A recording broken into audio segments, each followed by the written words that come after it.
Hey guys, welcome back. Chili Sports Cards here. You might be looking at the screen and thinking to yourself, what's he gonna talk about today?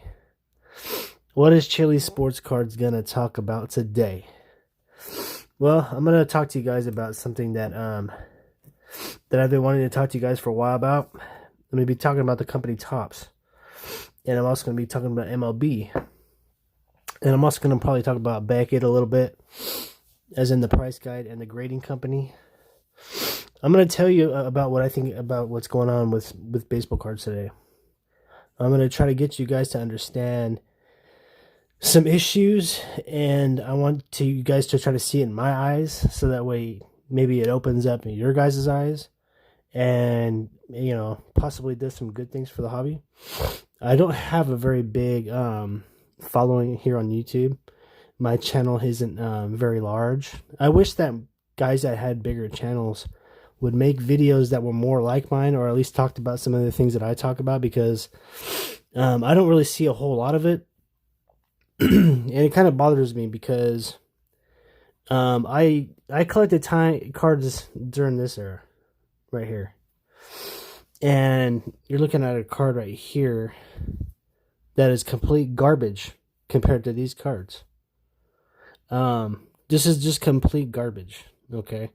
If I pick up this card and I look at it and I measure the thinness and the weight and just overall quality of the card, it's just a paper card.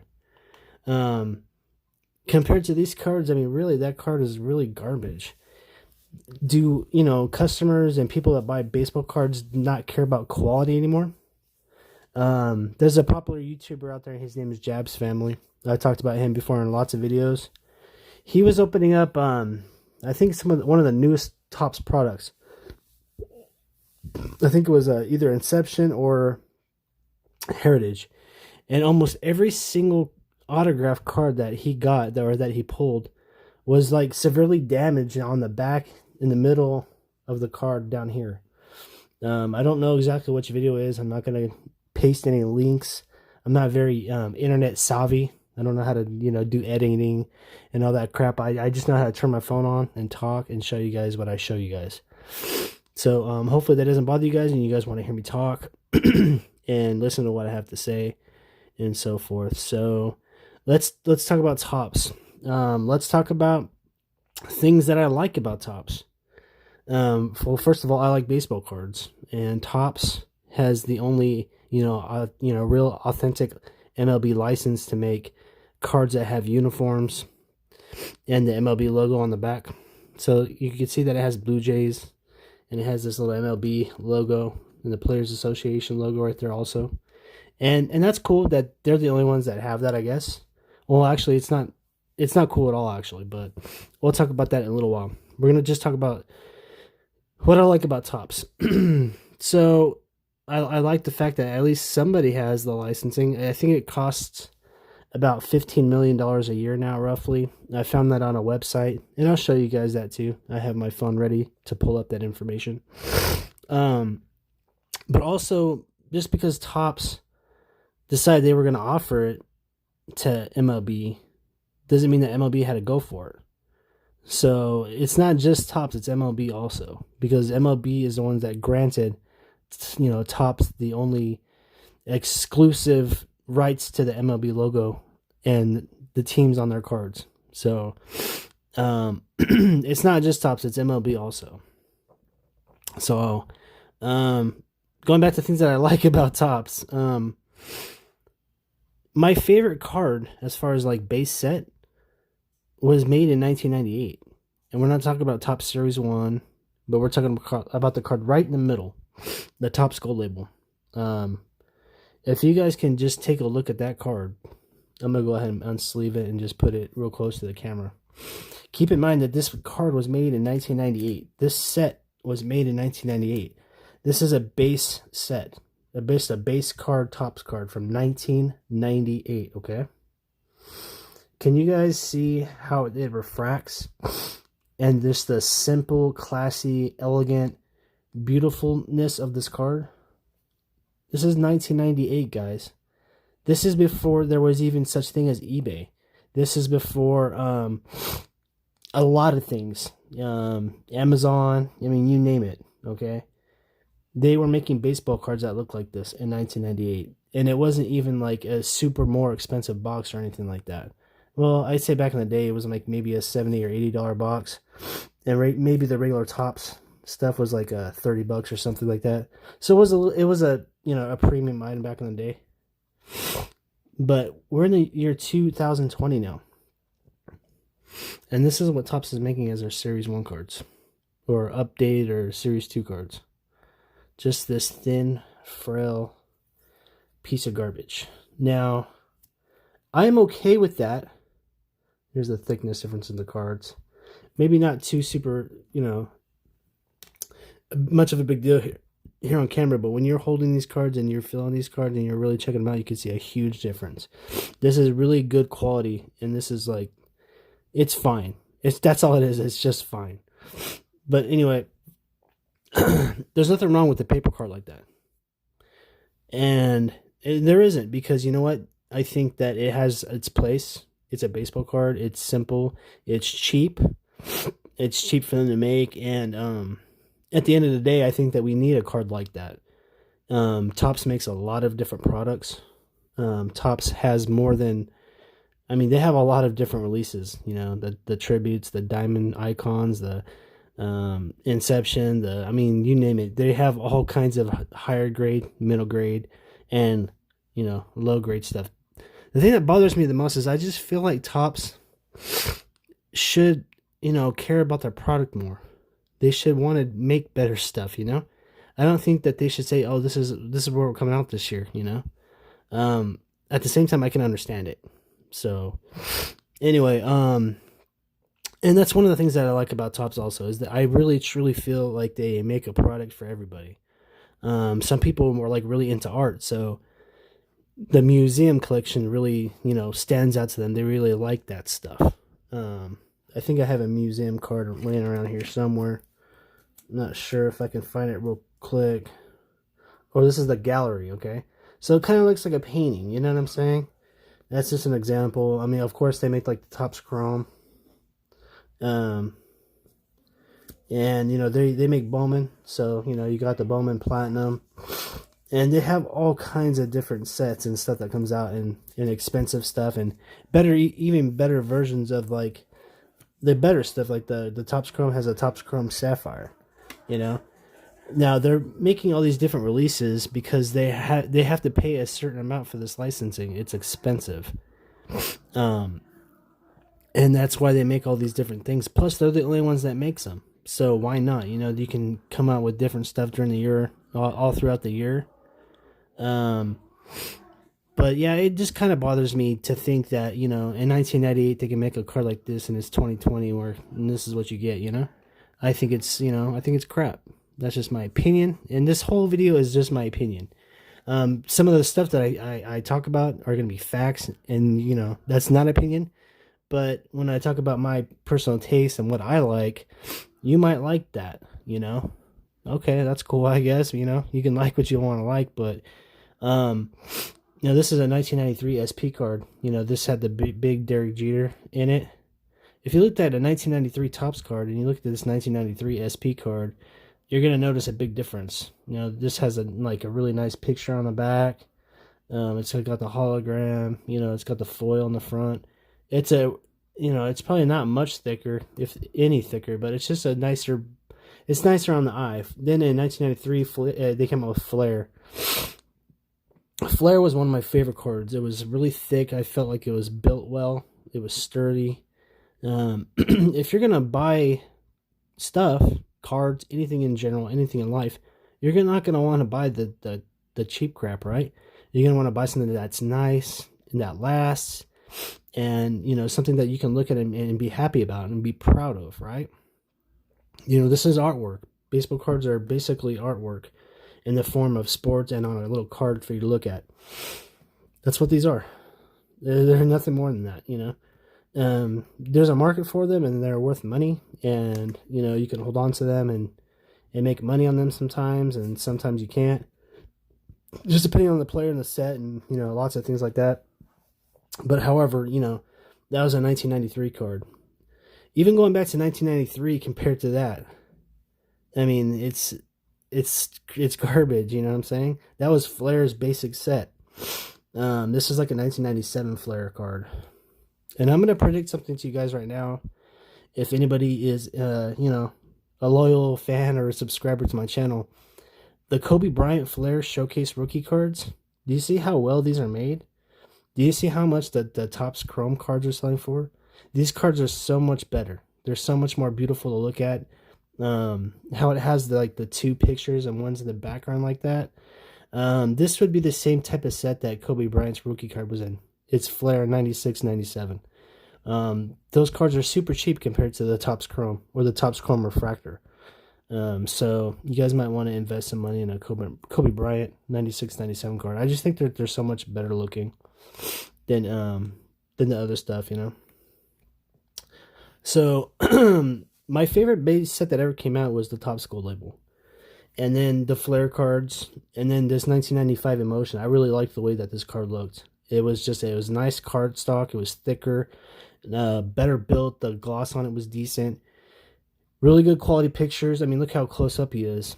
When he used to run with the glove like that on his chest, running in from the outfield, to go bat or whatever. Some of those cards are like my favorite pictures. Favorite moments, just watching him run like that. I think that, I really liked his glove, I think. That trapeze. Anyway, so yeah, that's just my take on the Top Series 1. And then to take it a step further, I'm still trying to talk about what I like about Topps. I'm trying, guys, I'm trying. But yeah, like I said, they do make something for everybody, and they make a lot of stuff, but they're the only ones that make anything, so they need to make a lot of stuff because, I think that some people would get bored.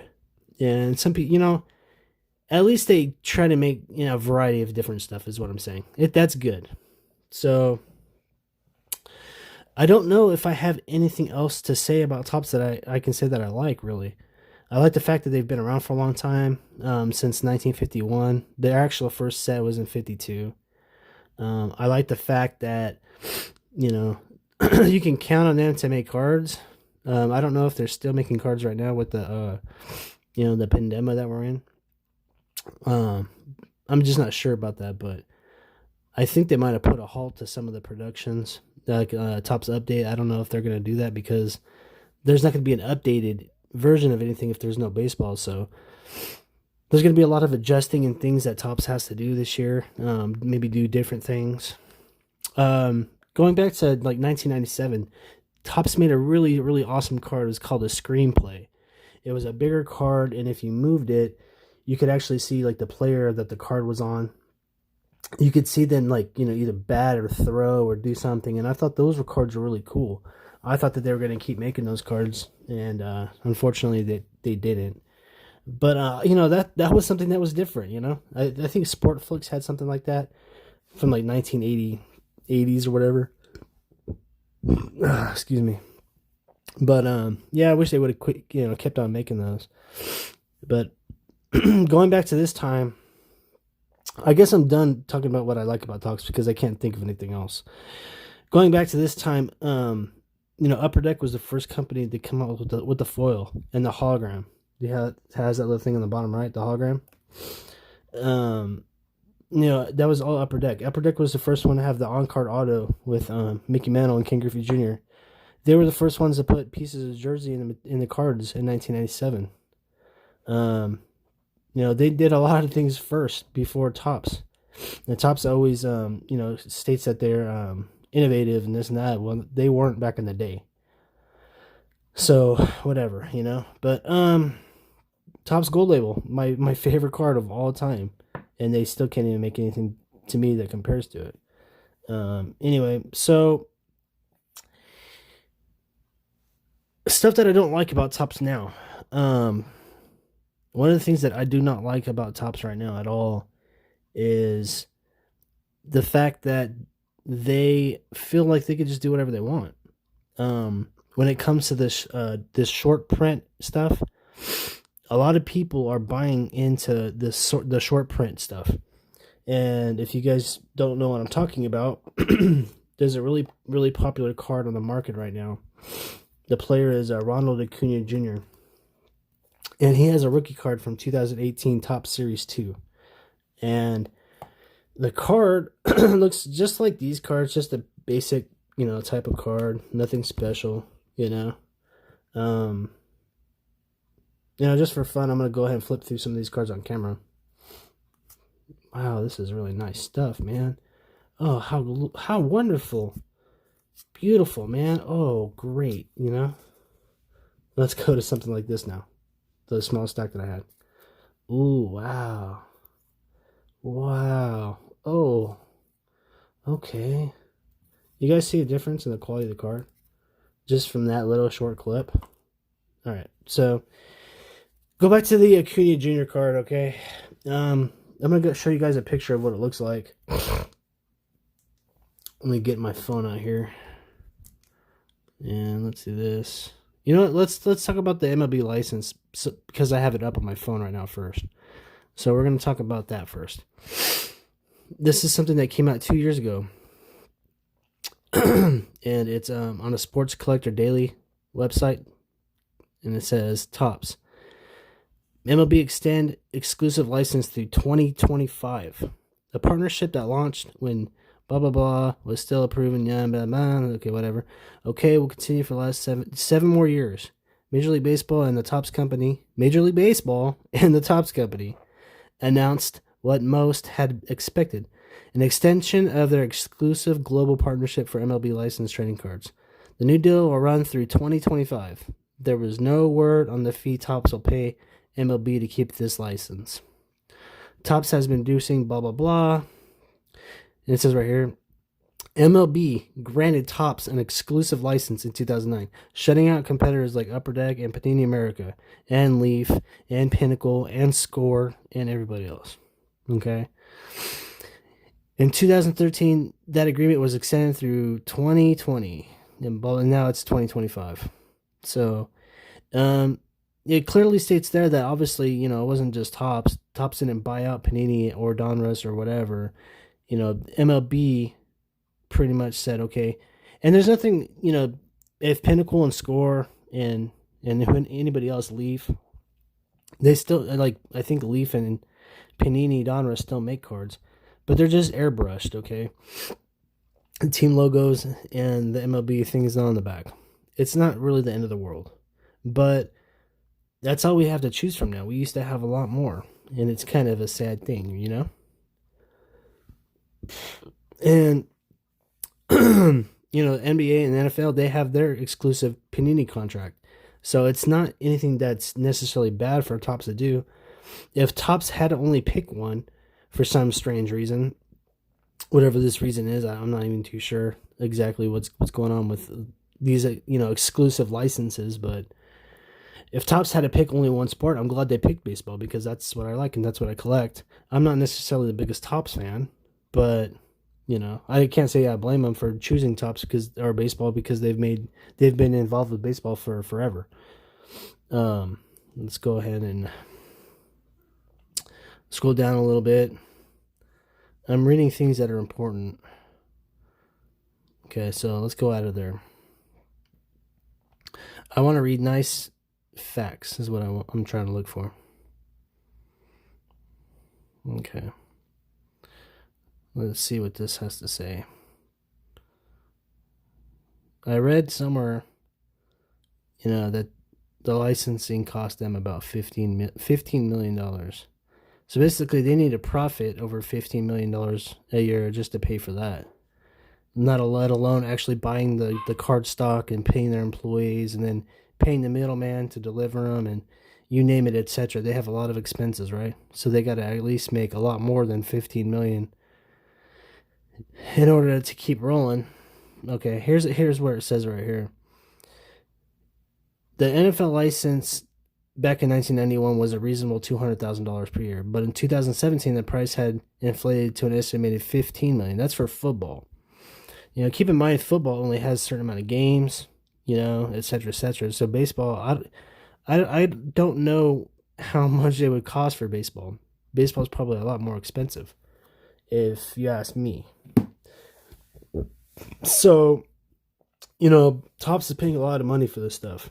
And, you know, they're gonna have to make a lot of money, and which is why they're printing a lot more, you know, cards. They're making a lot more product. The print runs are ridiculously up there now. I mean, just going back to maybe like 3 years ago, I bet you they've, you know, multiplied by 4 or 5, maybe 10 times the print runs now, because they have this high price tag on this stuff. What you're looking at right here is a Beckett from 1994. I actually opened it up. I had it sealed in a thing, never been opened, never been touched, and I decided to open it because I wanted to show you what the 1982 Cal Ripken Jr. Topps card, what it looked like in the Beckett. If any of you guys watch any of my older videos, you know, this came out way before the whatchamacallit. This came out way before 2006. I was expecting this Cal Ripken to say XRC on it, but it doesn't. It says, it just says, but it just has an exclamation mark. So back then in 1994, this card used to book for $225 raw. Where's my thumb at? There it is. It doesn't have rookie card. This one does. It says the XRC. But because the way that Beckett wrote the description for rookie cards, it says if there's a base card in the base set, that the special set it wasn't a true rookie card. So the 1982 Topps traded, even back in the day, didn't have a rookie card on it, which is pretty crazy to me. I don't know how to feel about that. That's kind of like, why did Beckett ever care how we got the card? If you had to buy it in a set or buy it in a pack, right?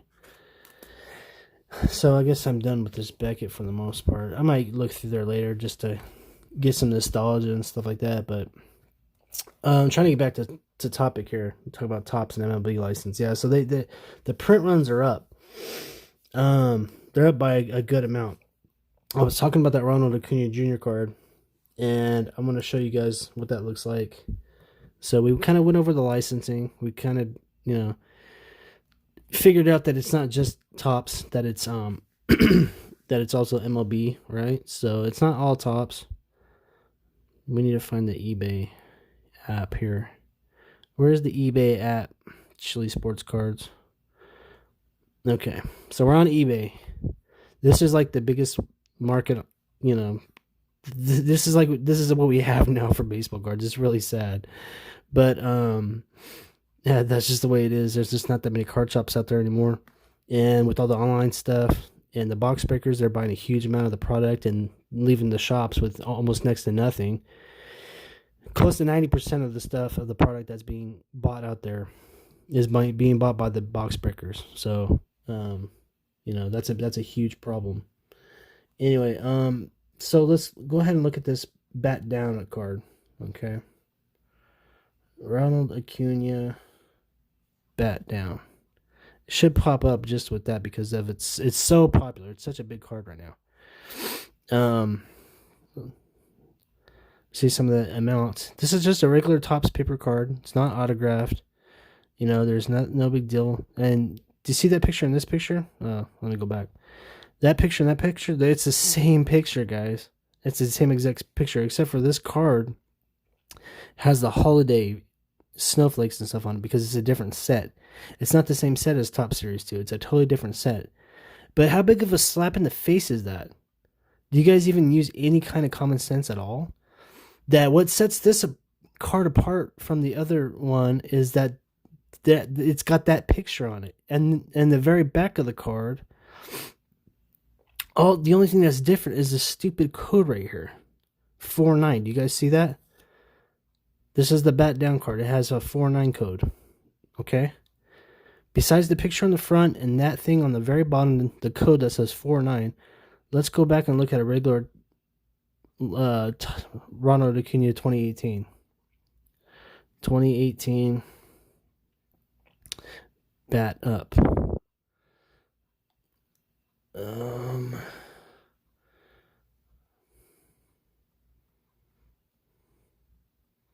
Got to be a little bit more specific here. So do you guys remember that code? Okay, this is the one I'm looking for. Okay, this is the bad up. The picture's real blurry, but it looks like it ends with like a 90. Okay, so Topps is basically telling you guys that if you're not a complete card junkie, if you can't look on the back of a card and determine that it's more rare that way, then you're not going to even know the difference besides the picture, okay? Because it's a different picture. They call them image variations or short prints, or whatever you want to call it, okay? Now, also in this same set, there's a thing that's called a gold version, okay? And I'm gonna show you guys that those are serial numbered. 2018 Topps Gold Acuna. I don't know, rookie card. Okay. So this is like a Topps Update Gold. It's a gold version, okay? It's just like it looks a little different, right? Bad up. Okay, dang it. I want to find one that actually has a picture of the back. There's some gold label cards, and I'm going to bring those up later on. Okay, so hopefully this has a picture of the back. Perfect. That's exactly what I was looking for. Do you guys see the serial number on there? Out of 2018 cards for the golds. Okay. Look how much they're asking for it. It's a pretty good amount. I don't know how much they actually sell for. Let's just, out of curiosity. You know, there's a $500. Pretty expensive. That's a pretty high serial number. At least you guys are spending money on the ones that are serial numbered. You know, this is all pretty new stuff, like really recent. If we go back down the list here to like mid-March, you guys are going to see a big difference in price, I assume. Okay, well, you know what? We're just going to go ahead, and this is, since I got it here, this is the perfect example of why I think that I need to make these videos. We're going to look at this Topps Gold Label Acuna Jr. It's a number to 99. Okay. It's not got an autograph. It's a PSA 10. It's numbered to 99. There's only 99 of these cards out there, and people are only willing to pay $90 for it. Okay. I don't think that was a bid. I think that's just what the card ended up selling for. Well, this card, it's a gold, okay, not a blue like the Topps Gold label. It's a different card, different set. But inside this thing is a regular paper card, and it's just gold. And this is a PSA 9, not a PSA 10, a PSA 9. And it's numbered to way more, okay? We're talking about 100 to over 2,000. So there's 20 more of these cards out there, okay? And look at the price. I don't know if so there's 20 more times of this one out there, $650, okay, of a crap paper card that's got a little gold on it. And then you got this card that's numbered to 99. It's a PSA 10 that's less than $100. Guys, what's going on out there? Are you guys not using any common logical sense? I'm going to tell you guys what's going on here, okay? A lot of you guys out there, collectors, that are going with the flow, that are being sheep, are going. This is the problem right here. This website, it's called eBay. People are spending big money on these cards and not these cards. So you guys have to follow in return, saying, "Whoa, man, I want to impress my friends, or I want to have that nice card too because it's worth so much. People are spending so much money on it." If we go back to common sense and logic and basics, this card they have 2,000 of is a lot. There's a lot more of them than this one, or the blue one that I was showing you guys earlier. There's no, and I understand that they made a lot of this product. They probably made more, and so versus the print run and whatever, that this is maybe more rare for that, for that set. But in 100 years from now, whatever, people are going to say, okay, well, this is a Topps card. This is a Topps card. There's only 99 of these, and there's 2,000 of these. This one's going to be more valuable. That's just the way it's going to work. When Ronald Acuna Jr. is done and he's retired and he's not the new hot thing anymore, like some of these players that played in the 70s, for instance, like, for a lot of people, a lot of people don't care that much about Reggie Jackson, or they don't care that much about Willie McCovey, or even back in the day, like, and even in the 90s, like there's a lot of players out there that were super underappreciated, like Frank Robinson and Roy Campanella.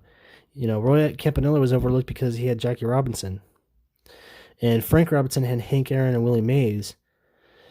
But Frank Robinson did some big things. He was like the first black manager. He was the first to win MVP in both leagues. He did a lot of amazing things. He hit over 500 home runs. Frank Robinson was a freaking awesome baseball player. And he just got overlooked because he played in a certain era that there's other bigger stars. Maybe Frank Robinson, he played for the Reds before they had the Big Red Machine, and they were kind of a Central America small market team. Then he went to Baltimore, so maybe that was part of it. But do you guys understand what's going on here? That's all it is. It's eBay. And there's certain people that gradually spend a little bit more on a certain card.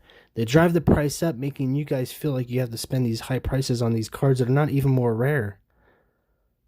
And you guys follow it, and you guys do it. It's nonsense. You guys need to quit it. You guys need to knock it off.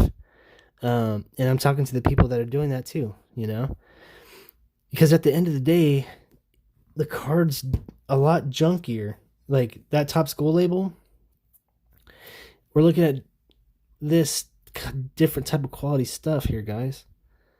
Why would you pay more for this than this? Why? Why would you do that to yourselves? This is a much nicer product. It's simple. You guys don't have to be sheep out there. You guys don't. Buy the nicer, if you can spend your money, buy the nicer stuff, man. You know what I'm saying? Don't just follow the crowd. Okay? So the short prints, why does Topps do that? Why don't they just serial number the card? Why don't they just serial number that bat down card? Because they don't want you to know. They don't want you to know how many they made. Because they made a lot more than you think. Let's go to PSA. We're going to see how many of those ultra rare, awesome Acuna paper cards that they made. Okay? So let's go to PSA. And let's just check out the population report on that card. PSA card homepage. Okay, let me see if I can take this so I can show you more on my phone here. So, facts, more, auction price, population reports, search for PSA graded item. Acuna 2018 bat down. Let's just see what comes up if we type that. Ronald Acuna 698 bat down. I'm guessing it's this top one right here. Okay, so we're gonna 2018 Topps cards, autograph cards. Why isn't it doing anything?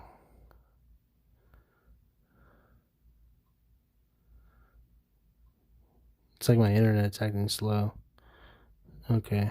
Well, it was starting to do something, and I don't know what's going on here.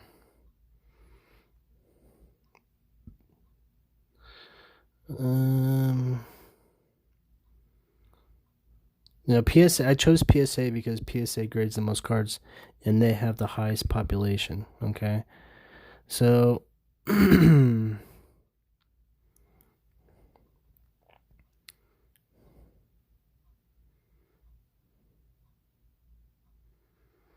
let's go back because see now PSA doesn't even want you to know.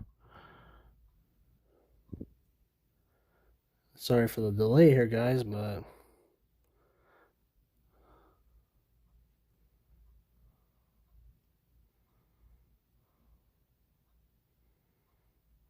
I feel like it should be a little bit easier to do this. Looks like we got to the same things here. I've never actually tried to look up PSA population reports. It says loading items. Aaron Judge. It's card like 856 or something. Right? 836, 856. Some crap. Look at all these numbers that are just going by that people aren't grading. It's because they're a bunch of less somebodies. Not to hate on any Major League Baseball player. They made it a lot farther than I did. And they're all very talented and very athletic individuals that do a great job on the field. So, but, you know, nobody wants to buy their baseball cards. So anyways, let's see. I'm looking for this wonderful Ronald Acuna. All right. So this is the one right here. See how it says 753 and 14. I'm hoping that I can pull up the exact. Okay, I think I got it here. Okay. So right here already, it's saying that these are just PSA graded ones. That there's 753 out there that have been graded. 304 10s. Most are 9s and 10s because it's a new product that just came out. You know, a couple of 5s, poor bastards. 6, 18, 85. So you get the drift, okay? It is rarer than the gold one. However, just because the population report on just the ones that are graded, how many are out there that haven't been graded? How many are out there, you know, did kids end up pulling and accidentally damaged, you know, et cetera, et cetera. So at least the gold one is serial numbered and it tells you. Well, why, if they're going to at least make, clearly it's 750 right now, just graded. It's pretty obvious that there's at least 1,000. I'm going to guess that there's probably 5,000.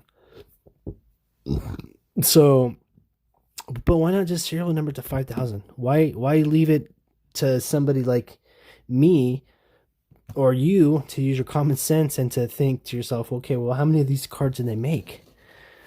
The gold is probably rarer than the bat down, guys.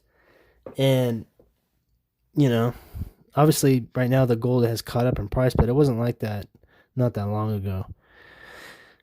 And the bat up has continued to go up and up and up, so you're probably better off buying the gold. You know what I'm saying? Is what I'm saying. At least it's serial numbered and it's a for sure thing. But I think that the reason that Topps makes these short prints is because they don't want you to know. They don't. Why would they do that? Because they don't want you to know. They don't want you to figure out, okay, well, they're making X amount of new cards and they're printing out so much more and it's all, you know, not as rare anymore. But at the end of the day, is that necessarily a bad thing? Look what it did to the 2019 Topps Chrome update. They printed a lot more, and look how much it just drive the cost down. You know, the resale of that stuff. It's garbage. The Topps Chrome Pete Alonso, the rated rookie or the rookie debut. I mean, you can buy that card for $1. He was like the rookie of the year. He hit 53 home runs, and it's a Topps Chrome card. You can buy the card for $1. You know, it's not a good thing when they make extra amounts of cards. It's like money. When the government prints more money, it makes the money worth less. Same concept, right? And that's what it is. So if they're gonna make more and more and more, and they don't serial number stuff, and then they leave you to guess how much it is it because you don't know that you're willing to spend something that you know what I'm saying?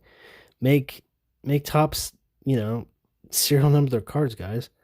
They're not going to do it willingly without you asking for it. You know, don't buy the product. That's all I can say.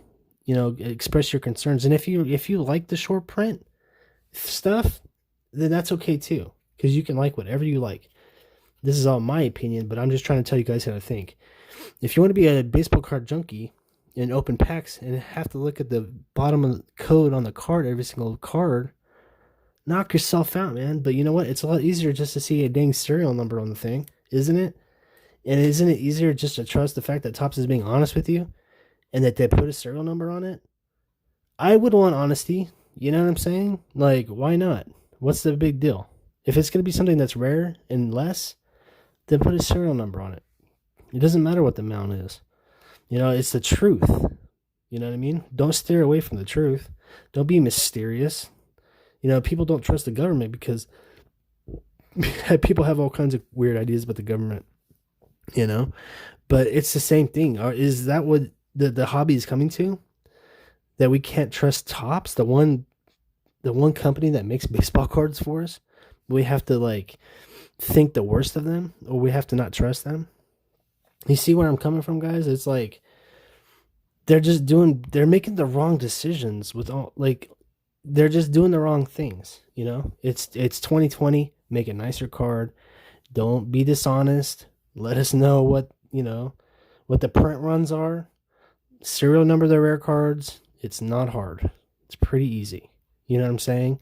If you can't afford the licensing, then don't buy the licensing. Give the other card companies a chance to come back. This is a 1994 Beckett right here. And I can flip through it and show you guys just how many different stuff was back in 1994. Okay, Stadium Club is Topps Stadium Club. But we have Score here. Okay, Score. We have Pinnacle. We have O-Pee-Chee. Let's keep flipping around. We had Triple Play. We had Studio. We had Ultra. We had Upper Deck. We had Flair. We had Donruss. And that's pretty much it. Select, which is Donruss, which is Panini.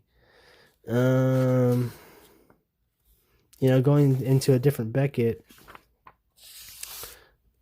there's probably a few more that I'm not thinking about, but you guys get the idea, So those are the things that I don't like about Topps. I wish that they would just be a little bit more honest and forthcoming and forward with their information.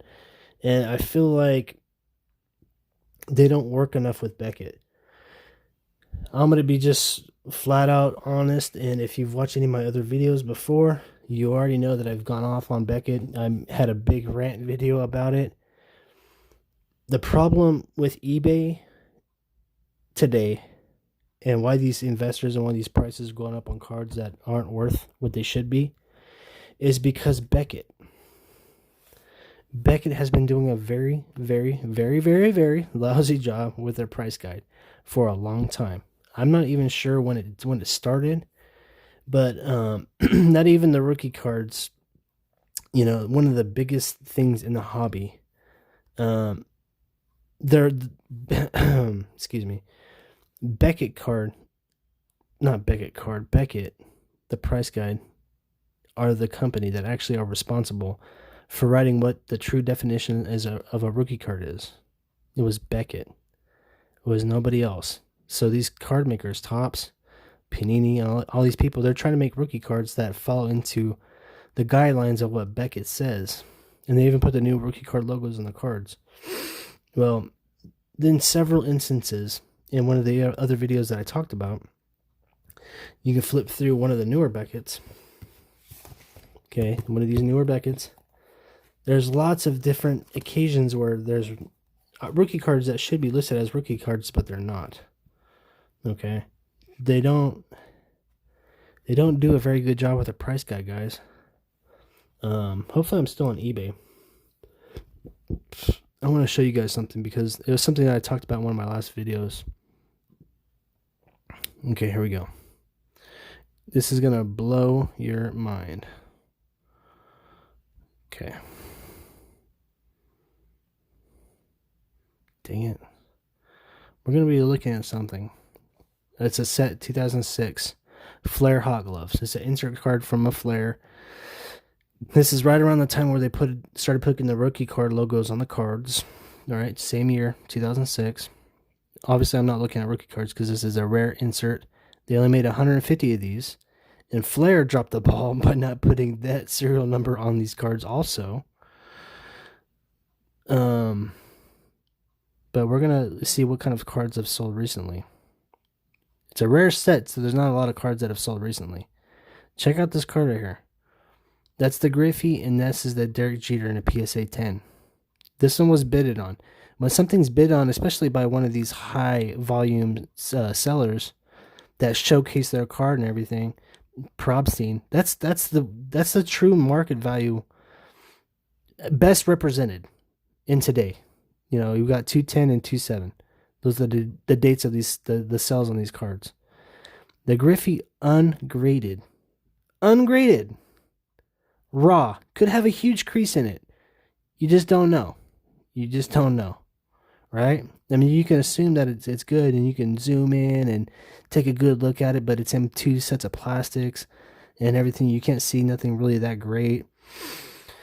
Right? $200. The Derek Jeter, which in Beckett price guide, almost in all occasions books for more than Ken Griffey Jr. But the graded PSA 10 sold for less. Sold for less by a good margin. It's like 2/3.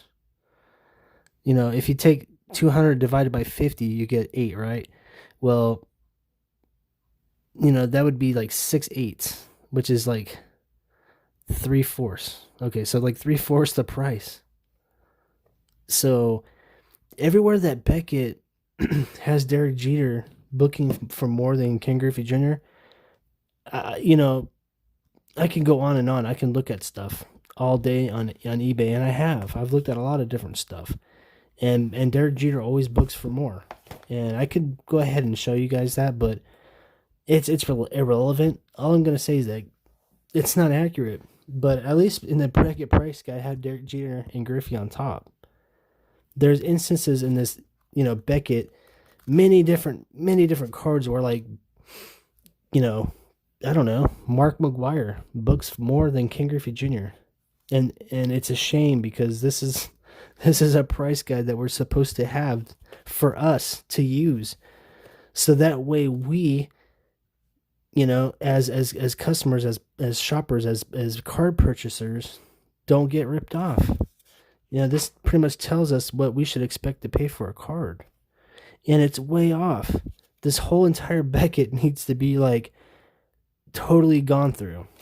Okay, back in the day, some of the older Becketts, they used to have, you know, pictures, and the print was bigger, and it was easy to find stuff. And I think in an older Beckett, you know, the cards went back. In a regular Beckett, just magazine Beckett, the cards went back to 1960 or to 1952. I don't know what the first year was. I think it was 48 Bowman was the first card in the Beckett.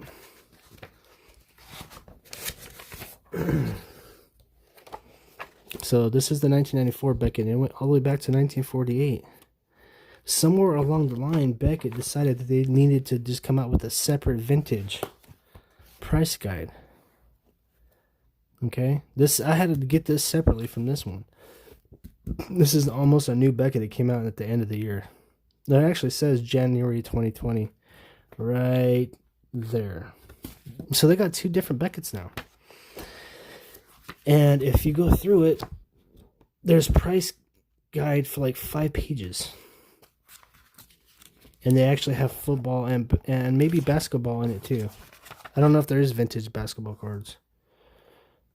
You know, football, Pistons. Okay. So there's a few different pages, and they just combine all the sports, which is cool because there's not a lot. But why couldn't you at least put the vintage? Just put the vintage in this, the vintage baseball, and then have the basketball Beckett, and then put the vintage basketball in that. Why do you have to come up with a whole new thing?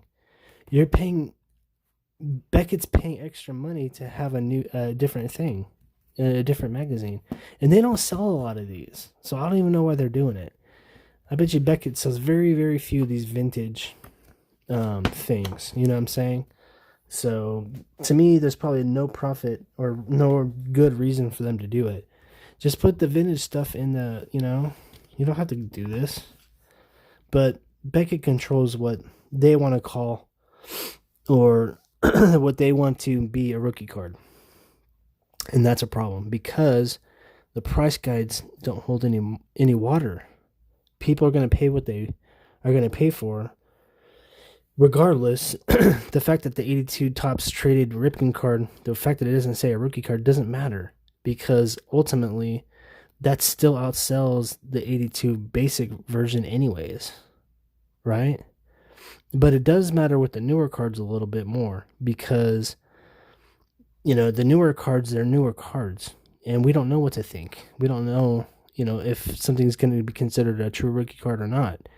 And there's too many instances where there's cards that have rookie card logos, but Beckett's not calling them rookie cards for one of their written description laws. And it clearly states in there that, if there's a card in the base set that the autographs or the inserts or whatever, they're not to be considered true rookie cards. It's only the card that's in the base set. And so, like, for that reason, like the 2013 Topps Finest rookie autograph jumbo relics, in the Beckett, they're not listed as rookie cards, but it has the rookie card logo on it, on the card. So Topps and Beckett need to do a better job of getting together and figuring out a solution for that. Everything changed in 2006 when they started putting these rookie card logos on the cards, and then they went back in time, and then they said, okay, well, only the first card that they came out with before 2006 is a rookie card. Everything else after that, it isn't. And it doesn't even matter what Beckett says if they hadn't even played Major League Baseball yet or not. So, like, going back to, like, the 1993 Derek Jeter card, that was the first year. So those were the rookie cards. 94s and 95s weren't. Even though Derek Jeter's rookie card is in 1995.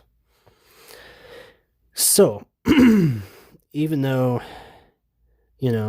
Beckett's saying that those aren't rookie cards, you got guys like PWCC, Propstein, myself. If I was putting up a 1995 Derek Jeter card for sale on eBay, I would list it as a rookie card because that's what it is.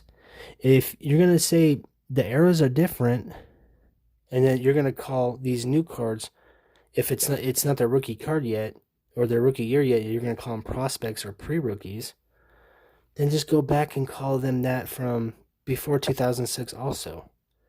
Did the definition of a rookie card change just because Beckett says so? Well, why is that? Beckett can't even make a price guide right.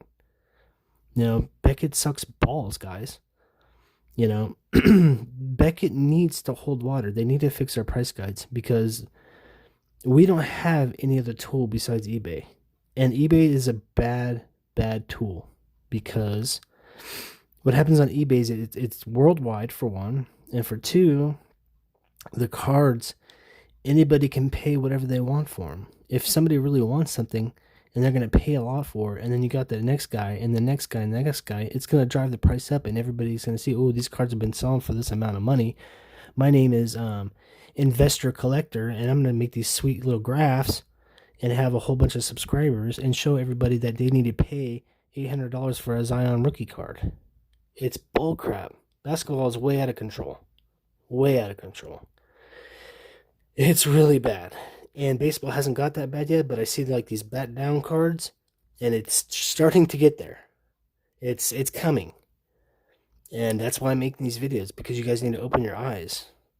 You guys need to come together as hobby enthusiasts and fix a problem somehow.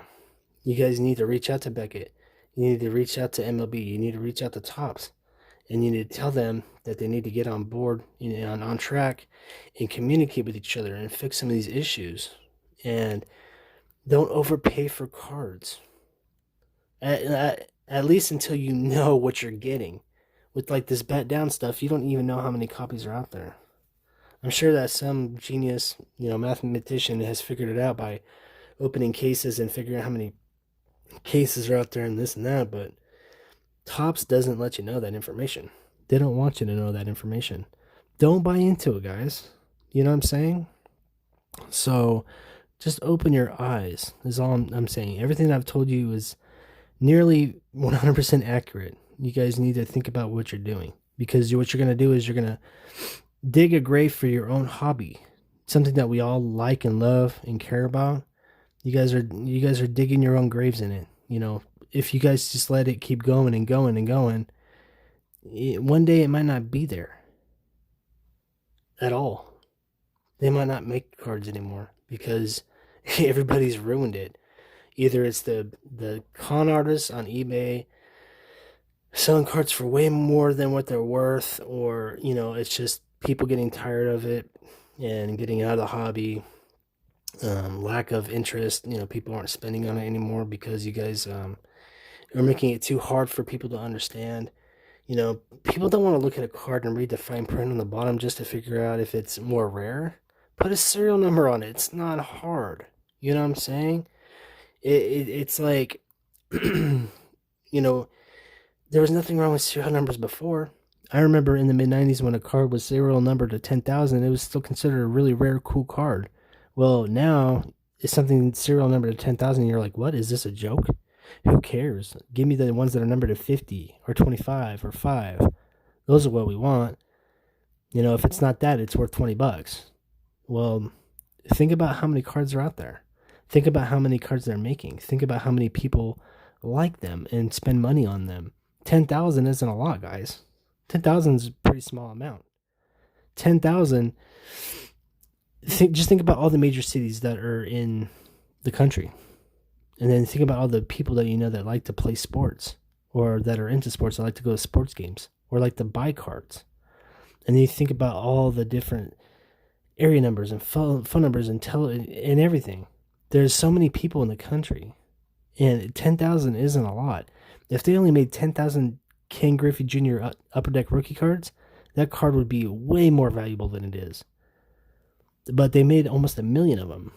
So if you look at it like that and you think about 10,000, 10,000 is pretty rare. And you guys have got to a point where you guys don't think 10,000's rare. You guys don't think 10,000 means anything. You don't think that 5,000 means anything. You guys don't think 1,000 means anything. I don't even know if you guys think 5,000 means anything anymore, or 500. You know what I'm saying? Like, you guys need to open your eyes. You guys really do. Everybody that's in this hobby, you guys got to think about what's going on, and you need to try to come together and fix the issues. There's a lot of issues in this hobby right now. So my solutions, what do I think that we can do? The first thing that needs to be fixed is the Beckett price guide. I don't know if like some of the bigger, more involved, guys that are that have big subscribers, like Jab's family, baseball collector, people that have big followings. We need to try to get together and petition to Beckett and say, look, you guys need to fix your price guides. They're terrible. So that way eBay can be fixed, because eBay was never meant to replace Beckett as a price guide.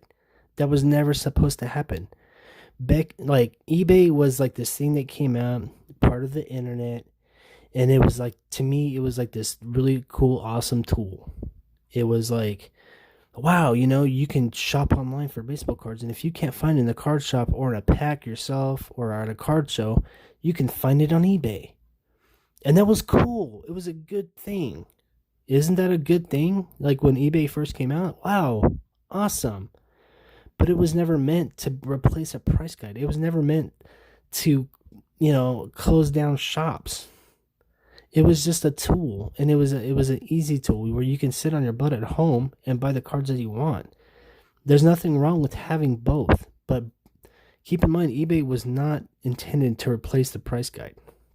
Beckett owns the rights to the description of what makes a rookie card, and they do a lousy job with their price guide. They need to fix their price guide. So if like 30, 40 guys got together, they all got on board with like maybe picking a year and then looking at prices over the last 2 or 3 years and wrote down averages and said, look, there's no way this Mark McGwire 1996 Flair card should book at $2 and the Griffey card $1.50 because the Griffey sells for $2 and the Mark McGwire sells for 10 cents. Because that's what it's like. But Beckett says Mark McGwire is $2 and Griffey's $1.50. That never happens. It never happens. Nobody's going to pay more for a Mark McGwire 1996 Flair card. The entire Beckett is inaccurate. It's terrible. They need to completely regrow through the whole entire thing and make major updates. And what's crazy to me is that they actually make updates in here. They really do. Like, I think they had a bunch of stuff in 2013 in this Beckett. Look, it's all untouched. There's no ups or downs or anything like that. 2012, Kevin Biggio went up a little bit right there. But in 2013, for whatever reason, Beckett decided that they were going to mark down a bunch of stuff in 2013. These are all down arrows, like whole sets. And, that's okay. At least they're doing something. But it's mainly just this year, And that's what they call their update for the year, but they don't look at anything older, or they don't. To me, they just don't use any common sense. So that needs to change. And then Topps, they need to just understand that people want honesty, and Topps, they need to understand that the money will come, people will buy. Just be honest with us. You know what I'm saying? And upgrade your product. You know what I mean? Just upgrade your product. Your quality control is really bad. You're sending out boxes with ding cards and bent corners and, you name it. Some of these hanger boxes, they're not wrapped right and people can pack search them and stuff like that. If you guys are in the business of making our only MLB authenticated licensed cards, then make them right. You know what I mean? Like, don't come out with a crappy product and then expect us to buy it. You know what I'm saying? Like, make a better quality product. Period. End of discussion. They made cards better than what they do today back in the 90s. So, also, I don't even know what else to say. I think I've pretty much covered everything that I really want to talk about. I've given you guys some ideas of what you guys can do to not contribute. I wouldn't recommend buying Top stuff. And just buy the stuff that you like. If you like regular Top stuff, fine, go for it. Buy all the Top stuff you want. But yeah, I don't know. You guys, believe me, you guys do not want to see baseball go to basketball. You don't want to buy a Juan Soto rookie card for, $800, a base card. You want to spend $100, $50, whatever. Don't let baseball cards become basketball cards, because basketball is way out of control with their prices. They're way expensive. They're crazy. You get a box like this one, $70. You pull a Zion refractor in it, and you just made 7 times your, you know what I mean? And there's one of those in almost every box. Give me a break. You know what I mean? It's crazy, man. You guys, it's cool that you can make money in it. That's why so many people are doing it, but it's unrealistic also. So it's not going to last like that forever. When it crashes and burns, it's going to crash and burn hard. So that's not what you want. You don't want to spend $700, $800 on a rookie card and then it only be worth $50 down the road. Things have its ups and downs, and right now it's up, but it's not going to be up forever. This is not the way that anything works in this world. So just keep that in mind. What else?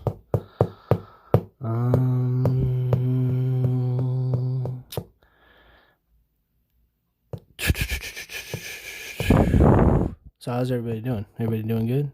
Healthy? I got no virus. I'm doing good. It's late here. I just really wanted to make this video to try to help out anybody open their eyes to see what's going on with stuff, I've talked a lot about card grading, and I don't really need to talk about that too much anymore. Going back to Beckett and price guide or card grading, Beckett also controls the highest prices for their graded cards. Their BGS pristines and their black labels are way more valuable than PSA and SGC gold labels. I can understand why they're worth more than PSAs, because PSA only has one version of a 10.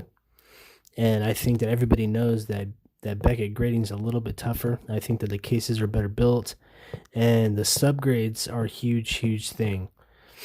I don't know if Beckett signed a contract with the world, you know, saying that no other card company could come out with subgrades on their slabs.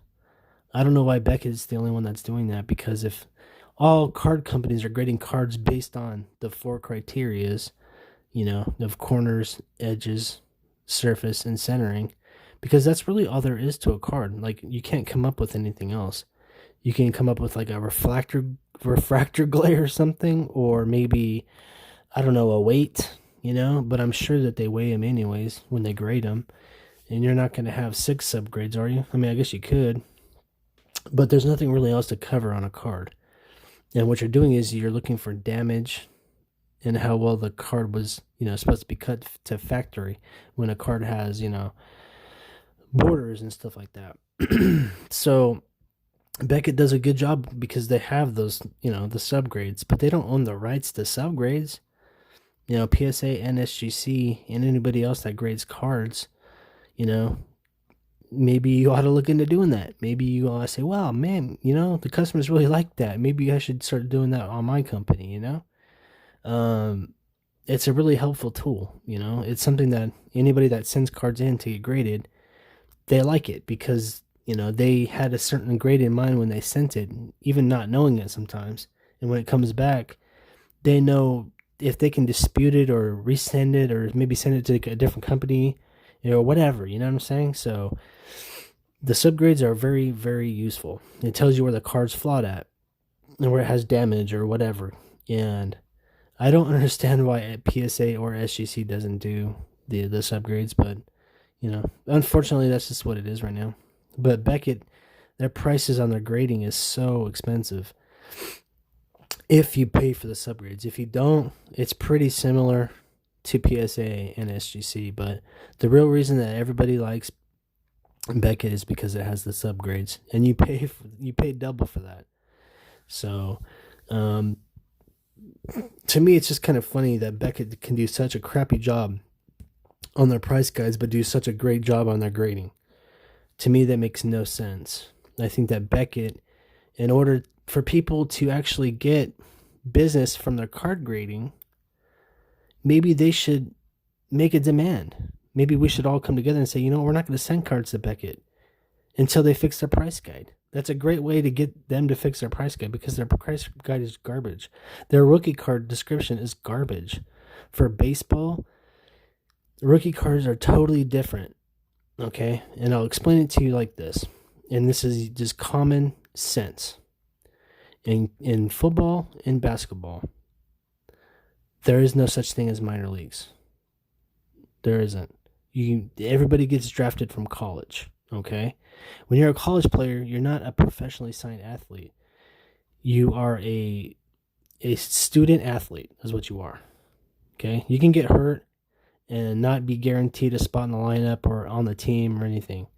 You don't have any kind of contract saying that the team has to play you. It's totally different, okay? Now, in MLB, the minor league teams are actually affiliated with the major league teams, okay? Does that make sense to everybody? So, like a good example, like the Modesto A's, they've been the AA team for the A's for a long time. They're still around. They're still the AA team. If you are a player on the Modesto A's, you're a rookie. End of discussion. Because what might happen to the A's? The A's might be flying to Texas, and their airplane might crash and burn, and everybody in it might die. And then they got to find players from AA and AAA to fill that roster. And you become a rookie instantly. Right? So it's a totally different thing. You sign a professional contract for a year or two or whatever the conditions are in your contract, and you play professional organized baseball. So you're a rookie as soon as you sign that contract because you're a professional athlete for a major league team. So the pre-prospect and the pre-rookie and any other kind of, names that they're coming out with, the prospect, the pre-rookie, and all that stuff, it doesn't mean anything else more than a rookie. It's complicating things. Beckett needs to just sit down and rewrite their page, their whatever, the big old thing that they wrote about a rookie card being a rookie card. If a card came out the year that the guy was that first played, refractor, insert, whatever, it's his rookie year. It's his rookie card. It's simple. And if he hadn't played any major league games yet, and the card was made a couple years before, it's a rookie card. He's signed a professional contract to play professional organized baseball. It's really simple. It's so complicated and stupid. It's a joke. Now in football and basketball, it's a totally different thing. And I don't care about how they write what a rookie card is in college, but I care about baseball. And Beckett's got it so bad. It's retarded. Not even the companies that make the cards can figure it out right. Because if they would have figured it out right, the 2013 Topps Finest autographed rookie jumbo relic would not have the rookie card logo on it. Because it's not a true authentic rookie card. Because it's a, insert. That's how Beckett wrote it. So that's why Beckett doesn't put the rookie card logo next to it in the Beckett. Even though Topps put a rookie card logo on the card. You guys understand how backwards it is? Even the 82 Topps traded card. In the 94 Beckett, it wasn't listed as a rookie card. But they said that they were going to put XRCs on cards that distinguishes the fact that they couldn't pull them in packs, that they came in special sets. Like the Topps traded and the Topps Tiffany's, they all came in special sets.